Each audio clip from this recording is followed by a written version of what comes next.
Hey all, my name is Jackson Nation. Welcome back. It is Friday, January 12th, and we have a tournament scheduled at my local LGS, The Zone in Grand Prairie, Peoria, Illinois. Very, very exciting stuff. As you guys may know, Akora Play Season 6 started just a few weeks ago, and things are already heating up. You see, one of the individuals at my card shop is currently undefeated and has won every single event that he has played in at my store. As a result, my goal for this season is to beat him.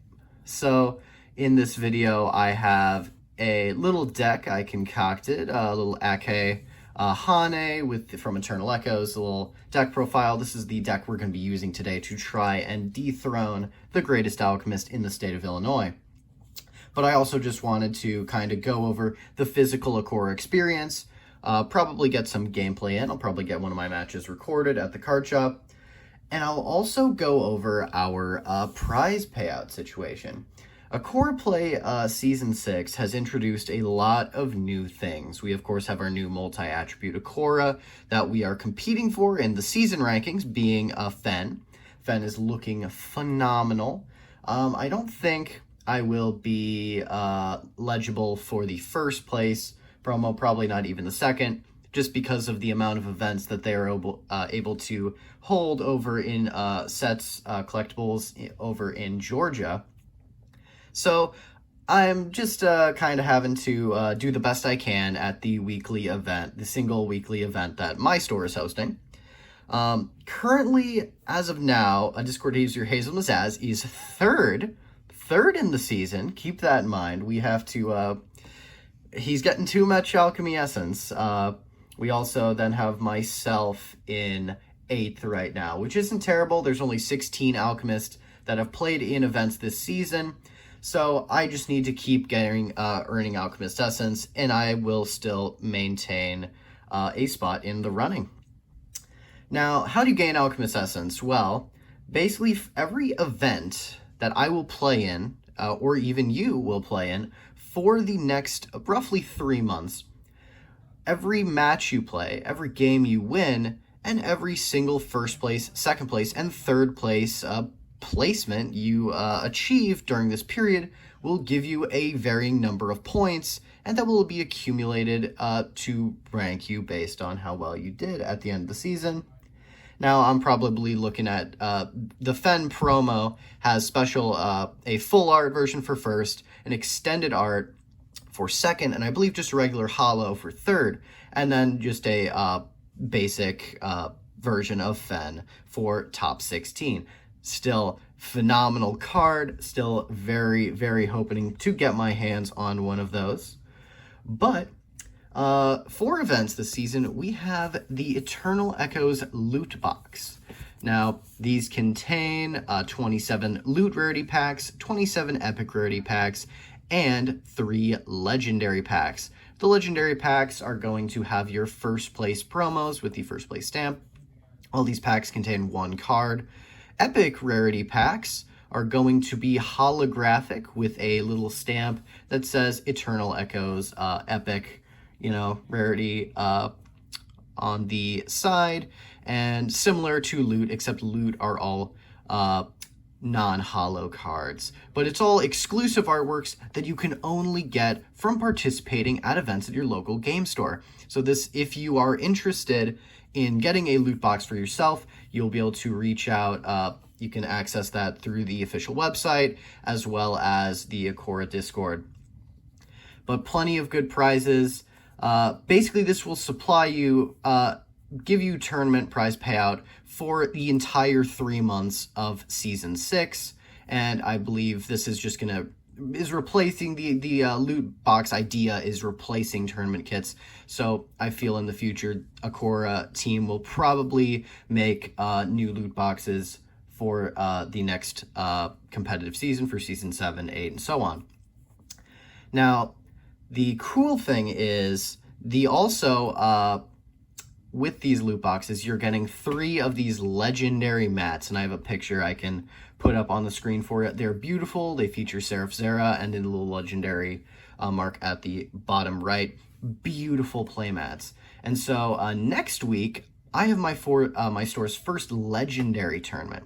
These legendary tournaments are where you're going to be able to earn those first place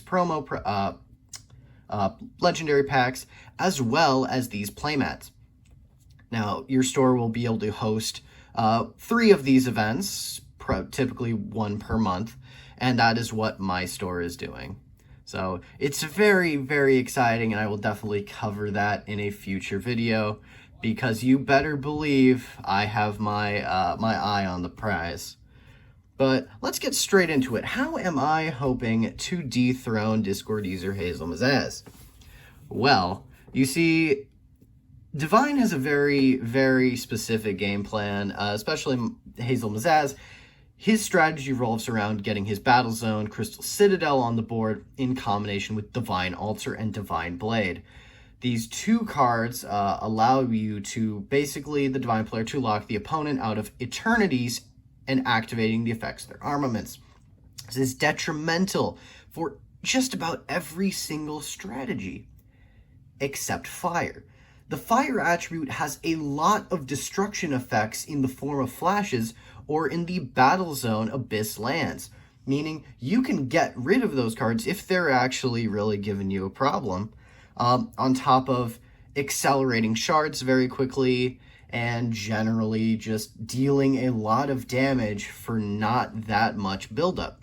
So the fire attribute, at least in my eyes, is a very, very good counter to the specific strategies that have been dominant at my locals.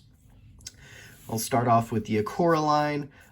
The main thing here with Akai, at least the Eternal Echoes version, is its new ability allows you to burn the opponent for just there being relic shards in play, and these are increasing intervals, 25 for each relic shard in play.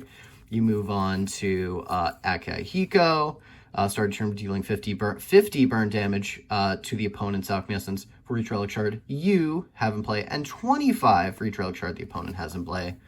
And then Akehane, at the start of your turn, you may deal 50 burn damage to your opponent's Alchemy Essence for each fire relic shard you have in play, and in Dark Zone.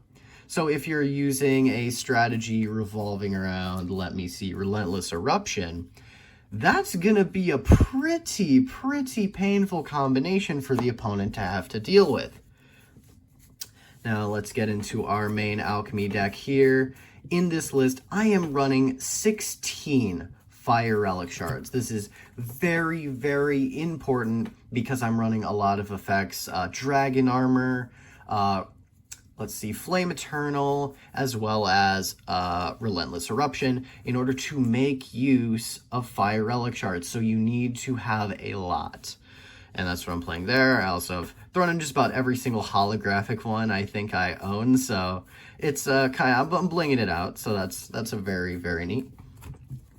Next up, we get to our only 1-drop. We have 1 copy of Sanctum Key, the Aphelium Unleashed LGS promo. This card is really, really good in this deck. Basically, when your Alchemy Essence would be reduced to 0, so it's the last card of the game, your last ditch effort to stay alive. It allows you to set your Alchemy Essence to 1 and prevents it from being altered until the start of the next turn. You can only have 1 in your deck. Sanctum Key is a very, very nice fit. We're then running 2 copies of Dragon Armor. But Dragon Armor, to me, is basically the dragon equivalent of, like, Darkness Within or, Rage Unleashed, except it doesn't allow you to destroy itself and then play it from deck. You have to add it from your hand when you would take attack damage, kind of a little situational. Not necessarily situational, but it doesn't have the immediate gratification that, say, a Darkness Within would. But then again, it's still an amazing card to put in the deck. Our next true drop is going to be 2 copies of Ancient Calling. This is just a general Akora staple. I don't really need to explain Ancient Calling too heavily.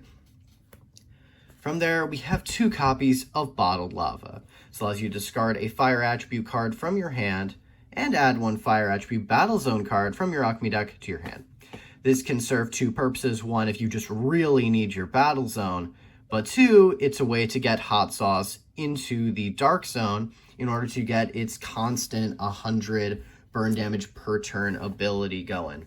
And you'll see that 100 damage may not seem like a lot. Same thing with the simple burn damage you're getting from just there being relic shards in play with your Kai, but it adds up over time, and that can, honestly, 100 burn damage can be oftentimes the difference between winning and losing.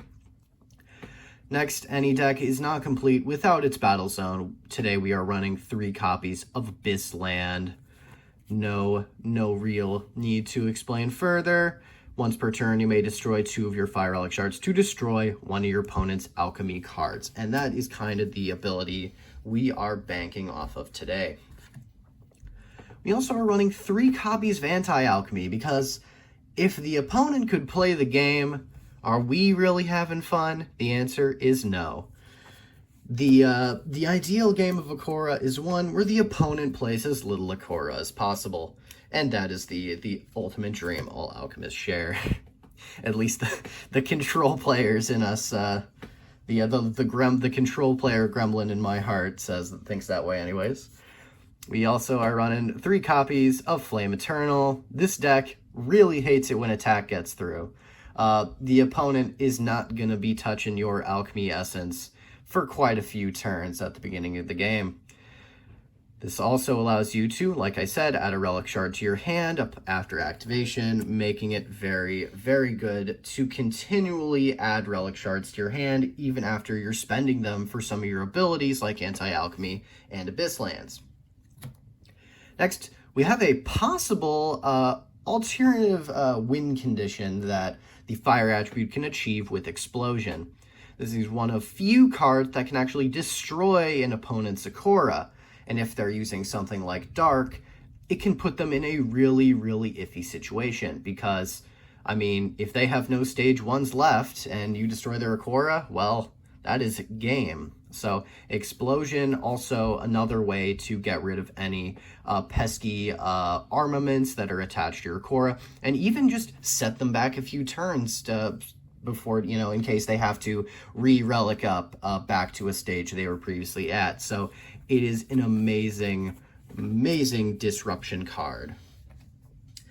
Finally, one of the MVPs of the deck, we have Relentless Eruption.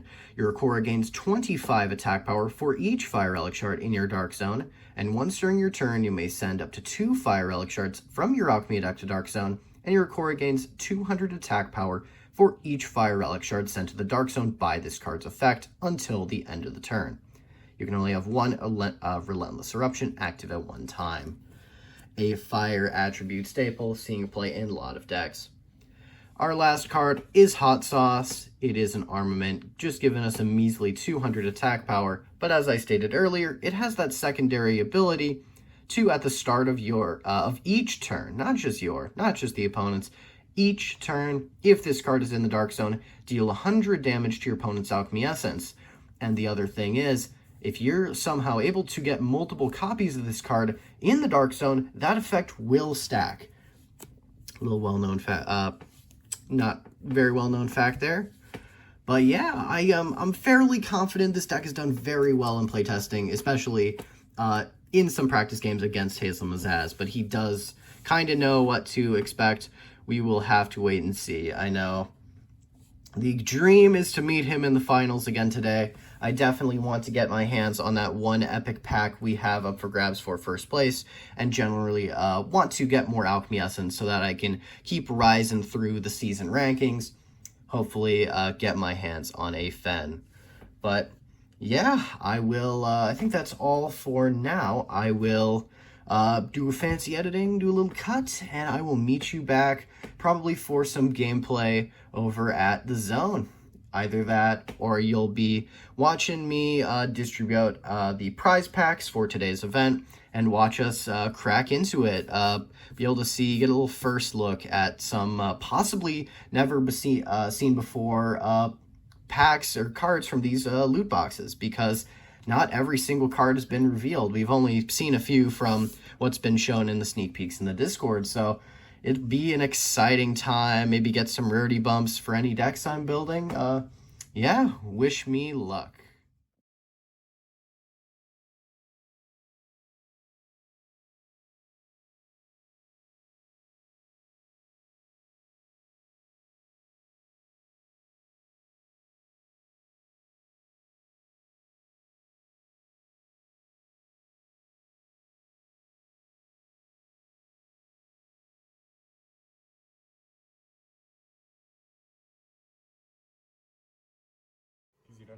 Okay, so the finals just wrapped up over here at the zone.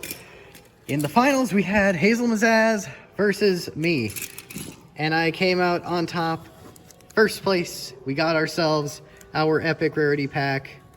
And then Hazel Mazaz has got second, fought valiantly. Take your one. No, not both. You don't get one. taken both. Okay, and then Mr. Dominator as well gets his one over there for third place. All right. All right, guys, crack them open. Crack them open. Let's see what we get. I will just, I'll record you guys. And I can take the camera. Yep, and then I'll pass off the camera so that I can see it. What we have? We have Furo, a loot stamp and everything. Trident Retribution. Nice. Just some struggling. technical difficulties. Help me, Jerem. Technical difficulties. All right. Got a knife. What do we have? Oh! Sub-Zero, baby! Baby, Holy heck. All right, let me take a look at that. Yo, Sub-Zero. It's in the loot boxes. It's confirmed. It's confirmed. Extended art. Bro, this has never been pulled before. You are the first person to, you confirmed. I'm owning this. You This is confirmed mine now. that exists. Heck yeah. Congratulations, good sir. Heck yeah, All dude. right, we'll get you a sleeve for that in a moment, but I'm gonna pass. I have one. I'll pass the camera off to you quick. All right. Yeah, kind of hold it. Yeah, by that end there. All right, we got my. Will loot it be pack. a hollow Sub-Zero? What do we? It could be very be. well. Very well could be. Yeah, I think all the rarities are all the cards in the regular loot rarity are just hollows. Oh, in it the says epic. that yours is backwards. Okay. 3, 2, 1. Ooh! Zeiss Kiko epic rarity. That's actually Very sick. shiny. That's what we like to see. Is that the third evolution? That's a that second. is a stage 2. That is very Nice. shiny. We're having fun here at Oh, Zone in yeah, Grand Prairie. If you guys baby. are in Central Illinois, please stop by. We are always looking for new alchemists. Heck yeah. Alrighty. Nice. Thank you guys. All right, taking the camera back. That's what we like to see. Another successful Friday night Akora at the Zone.